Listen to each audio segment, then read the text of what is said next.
आज हम बात करेंगे महाशिवरात्रि के व्रत की कथा के बारे में। महाशिवरात्रि के दिन माँ पार्वती और भोलेनाथ की शादी हुई थी। इस दिन पूरे दुनिया भर में लोग बहुत ही श्रद्धा से भोलेनाथ के व्रत को रखते हैं। पूरा रात कीर्तन और भजन करते हैं। तब सुबह भोलेनाथ को भोग लगा के ही व्रत का खोला जाता है। आज बात करेंगे महाशिवरात्रि के व्रत की कथा के बारे में। आप सबका स्वागत है आपके अपने ही चैनल मोरल शक्ति में।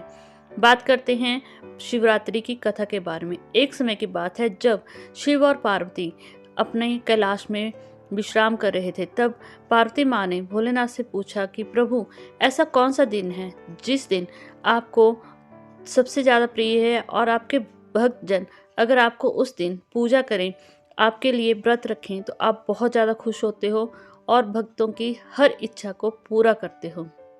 सुनते ही भोलेनाथ मुस्कुराए और कहे, देवी, मैं तुम्हें एक कहानी सुनाता हूँ जिससे तुम्हें पता लगेगा कि मेरा पूरा प्रसिद्ध दिन कौन सा है और मुझे कौन सा दिन प्रिय है।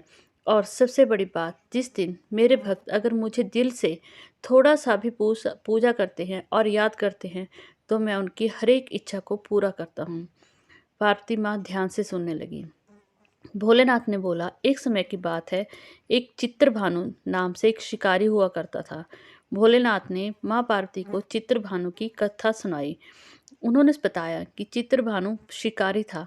उसने सेठ से कुछ कर्जा लिया था, लेकिन वह कर्जा उतार नहीं पा रहा था। सेठ ने बार बार कर्जा मांगने पर भी जब चित्रभानु ने किसी भी हालत में कर्जा वापस नहीं किया तो सेठ ने पुलिस में शिकायत कर दी और पुलिस चित्रभानु को पकड़कर ले गई। जैसे ही चित्रभानु को पुलिस पकड़ के लेके जाती है और जेल में बंद करती है, सौभाग्य से उस दिन शिवरात्रि थी। चित्रभानु भूखा प्यासा था और रास्ते में से जा रहे कुछ पंडितों का ओम नमः शिवाय मंत्र उसके कानों में पड़ा। वो भूखा था और साथ में ही ओम नमः शिवाय बोलता रहा। भोलेनाथ की कुछ माया से पुलिस ने उसको यह कहकर छोड़ दिया कि जितना जल्दी हो सके सेठ का कर्ज वापस कर दो। चित्रभानु वहां से चला गया। भूख से व्याकुल था और सेठ ने भी उसको कहा कि अगले दिन मेरा सारा कर्जा वापस कर देगा तो मैं तुम्हें छोड़ दूंगा, नहीं तो फिर से पुलिस के पास तुम्हारी शिकायत करूंगा। यह सुनते ही चित्रभानु ने घर जाना उचित नहीं समझा। वो सीधा ही शिकार करने के लिए जंगल में चला गया। जब बहुत देर शिकार देखने के बाद उसको कुछ भी हाथ नहीं लगा तो चित्रभानु ने क्या किया कि एक पेड़ के ऊपर चढ़ गया। जिस पेड़ के ऊपर वो बैठ गया और विश्राम करने लगा, सौभाग्य से वह पेड़ बेल का था और उसके नीचे एक शिवलिंग थी, जो शिवलिंग पत्थरों से ढकी हुई थी।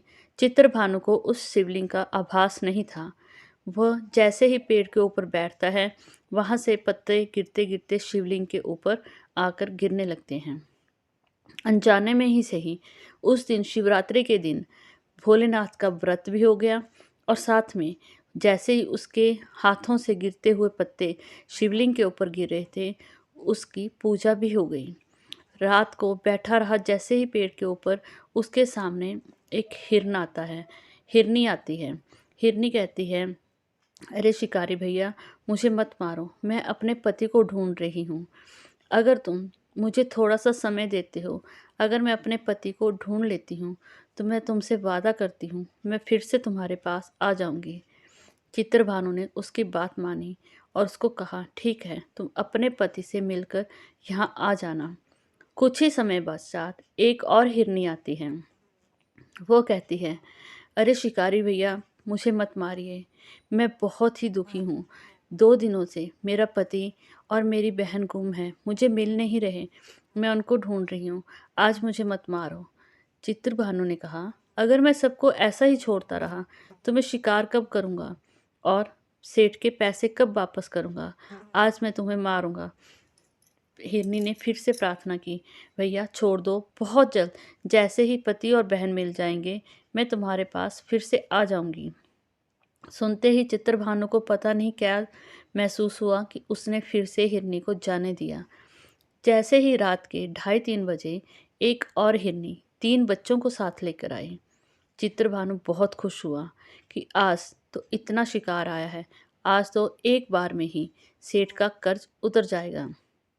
देखते ही जैसे ही चित्रभानु ने फिर से बाण चलाने के लिए हाथ आगे किया, हिरनी ने फिर से प्रार्थना की, भैया मुझे मत मारो, मैं अपने बच्चों को इनके पिता के पास छोड़ आऊँ। जब मैं अपने बच्चों को इनके पिता के पास छोड़ आऊँगी तो मैं फिर से तुम्हारे पास आ जाऊँगी, मैं तुमसे वादा करती हूँ। चित्रभानु कहने लगा, अगर मैं इसी तरह सबको छोड़ता रहा तो मेरे परिवार का क्या होगा, मैं अपने बच्चों को कैसे पालूंगा। तब हिरनी ने कहा, देखो भैया, जैसे तुम्हें अपने बच्चों का फिक्र है वैसे मुझे भी अपने बच्चों का फिक्र है। मेरे बच्चे बहुत छोटे हैं, मैं इनको इनके पिता के पास छोड़ दूं, फिर तुम्हारे पास आ जाऊंगी, फिर तुम जैसे चाहो मेरा शिकार कर सकते हो, मैं अपना वादा पूरा करूंगी। पूरी रात शिवलिंग की पूजा करने से उसके मन में दया भाव आ गई, उसने उसको जाने दिया। जैसे ही कुछ और समय बीता, एक हिरन वहां पे आया। हिरन ने शिकारी को पूछा, अरे भैया, तूने यहाँ हिरनों को हिरनियों को और बच्चों को तो नहीं देखा? अगर हाँ, तूने मेरे से पहले यहाँ पे हिरनियों और बच्चों का शिकार किया है तो तुम मुझे भी मार दो।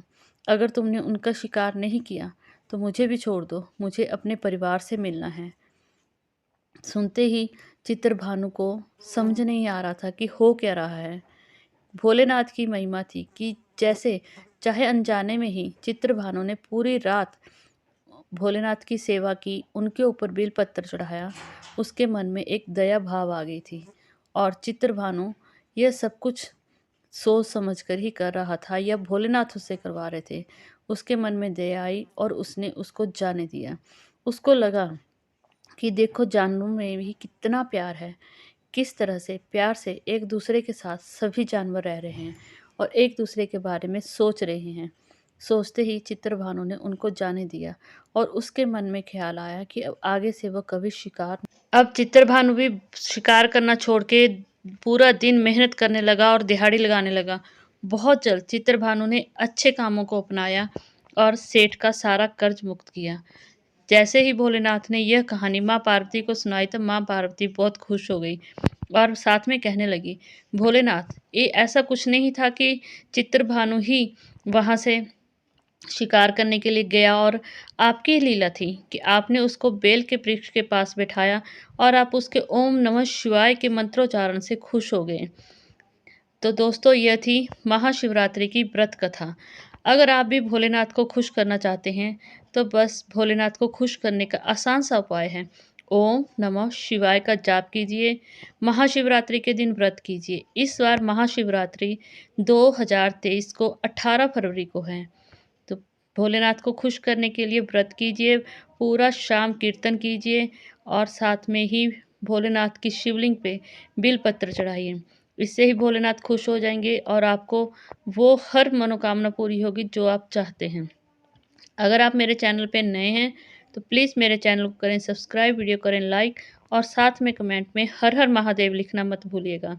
जो महादेव के भक्त हैं वो चैनल को सब्सक्राइब भी करेंगे और साथ में कमेंट में जय महादेव भी अवश्य लिखेंगे।